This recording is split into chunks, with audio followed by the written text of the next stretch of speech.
इसलिए पूरा यूरोप, पूरा अमेरिका से लेकर जितने भी बड़े बड़े लोग हैं, क्योंकि हमारे यहां बड़े होने और जेंटलमैन की परिभाषा क्या बताई गई है?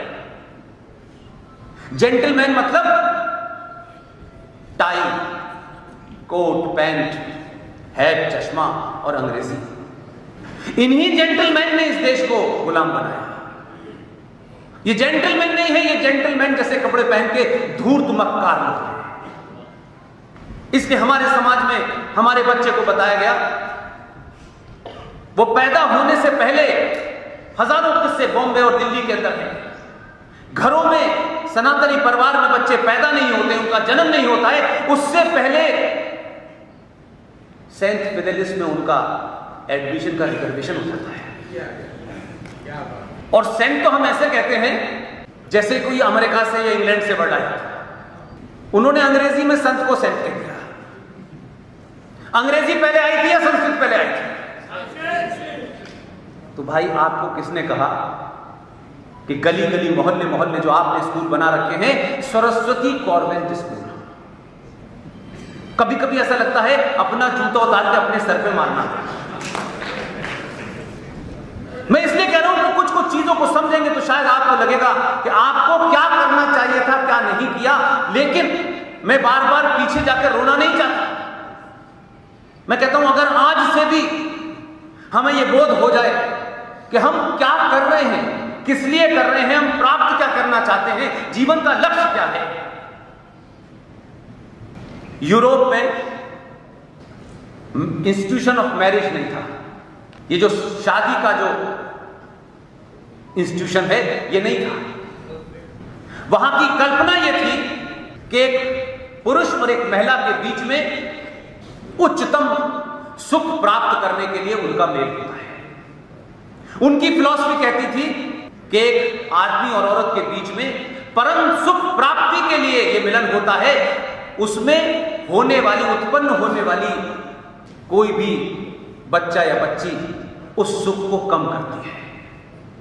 यह उनकी कल्पना थी। इसलिए उस मिलन से जिस बच्चे की उत्पत्ति हुई है वो बच्चा कहां करेगा, कहां जाएगा? तो यूरोप में इसके ऊपर यह तय किया गया कि ऐसा ही जैसा ये बड़ा सा हॉल है, इस हॉल में के बाहर एक टोकरी रखी होगी। वो जो संतान पैदा परम सुख प्राप्ति में हो गई है, उस औलाद को उस डलिया में उस कमरे के बाहर छोड़ जाते थे। और स्टेट यानी राज्य सरकार का काम यह होता था कि उस बच्चे को पाले। तो ये जो कमरा है इसमें एक आदमी बिना शादी के पिता है और एक औरत बिना शादी के मां है, जिसे आप मदर और फादर कहते हैं। सरकार उनको पैसा देगी और ये लावारिस बच्चे वहां पलेंगे। उस जगह को अंग्रेजी में कॉन्वेंट कहते हैं। लेकिन हमारे यहां ज्ञान की देवी सरस्वती को इससे ज्यादा बड़ी क्या गाली हो सकती है? उसके नाम के साथ लावारिस नाजायज बच्चों के पैदा होने वाली जगह का नाम जोड़ दिया। वो कंसेप्ट ही नहीं था। आपके यहां कंसेप्ट ही अलग था।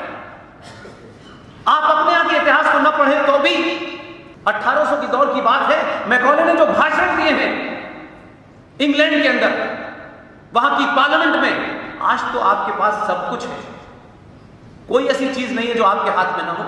आप सेकंडों में सब कुछ देख सकते हैं। उस मैकॉले के भाषण पढ़ लीजिए, क्या क्या इंस्ट्रक्शन दिए गए, क्या क्या उससे पूछा गया। उसने चिट्ठी लिखी अपने पिताजी को यहां के बारे में कि भारत में एक भी आदमी अनपढ़ नहीं है और भूखा नहीं है। पूरा विचार किया और उसके बाद कहा कि जो भारत का ये सिस्टम है,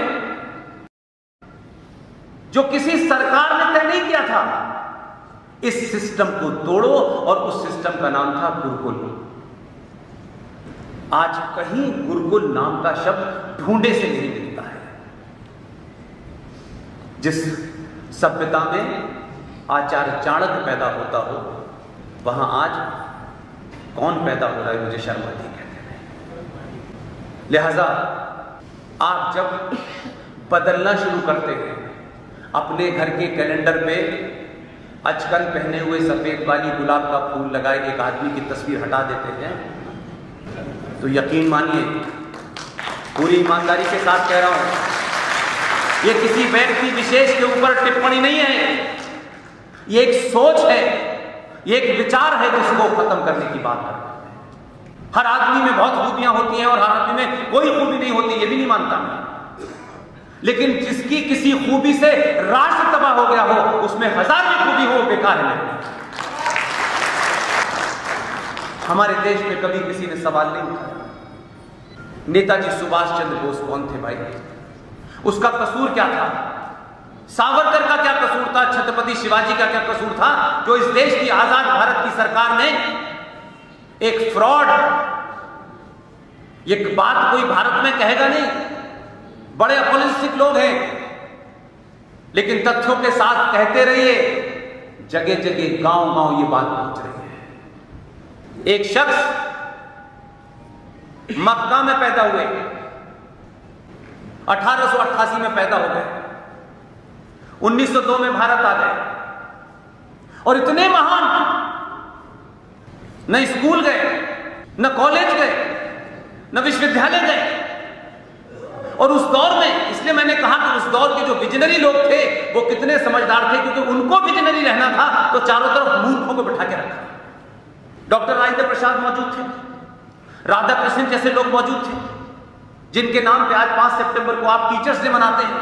इतने काबिल लोगों को भारत का शिक्षा मंत्री नहीं बनाया, लेकिन मक्का में पैदा होने वाले एक मूर्ख आदमी को, जो ना स्कूल गया, ना कॉलेज गया, ना विश्वविद्यालय गया, उस मौलाना आजाद को भारत का 10 साल शिक्षा मंत्री बनाया। 10 साल शिक्षा मंत्री, किसी ने पूछा नहीं भी डिग्री कहां है। लेकिन हमें अपने आदमी के बारे में सवाल पूछने में बहुत मजा आता है। शायद ये डर है या कुंठा है कि हम अपने आदमी को गाली देंगे तो हमारा कुछ नहीं बिगाड़ सकता, दूसरे पे सवाल करेंगे तो हो सकता है हमें कुछ नुकसान हो जाए। ये बीमारी अपने अंदर से निकालते हैं। कौन शिक्षा मंत्री बना अभी हमारे यहां? लोगों ने उसकी डिग्री पता करने की कोशिश की, इसकी डिग्री क्या है। इस दौर में 14 से की बात कर रहा हूं, अगर सबसे बेहतरीन कोई शिक्षा मंत्री थी तो एक लेडी थी जिसने जबरदस्त किया, लेकिन क्योंकि हमें यह अच्छा नहीं लग रहा था, हम इतने सैडिस्ट लोग हैं कि वो जो काम कर रही थी उस पर हमने उसकी गुणवत्ता नहीं नापी, हमने डिग्री उसका ढूंढ के, इसने बीए यहां से किया है, वहां से नहीं किया। अरे भाई, मतलब इसने जहां से भी किया है, किया तो है, उन्होंने तो कुछ नहीं किया था। 72 साल में 30 साल तक इस देश के शिक्षा मंत्री मुसलमान रहे। 30 साल तक एक से एक कलाकार था, और उन्हीं के दौर में यह इतिहास लिखा गया, उन्हीं ने लोगों को तय किया कि कौन इतिहास लिखेगा। इसलिए उस इतिहास में लिखा गया, Shivaji was a mountain rat, Shivaji एक पहाड़ी चूहा था। यह पढ़ा गया है, मैंने पढ़ा है, और मेरा तो वो आदमी उस्ताद भी रहा है, जीवित है, जिसने ये लिखा था। आपको ऐतिहासिक तौर पे ऐसा बौना बनाया गया है कि आपको जगने में सालों लग जाए। आपके अपने ही सरोकारों को आपके खिलाफ खड़ा कर दिया गया है, उनके प्रति हीन भावना भर दी गई है।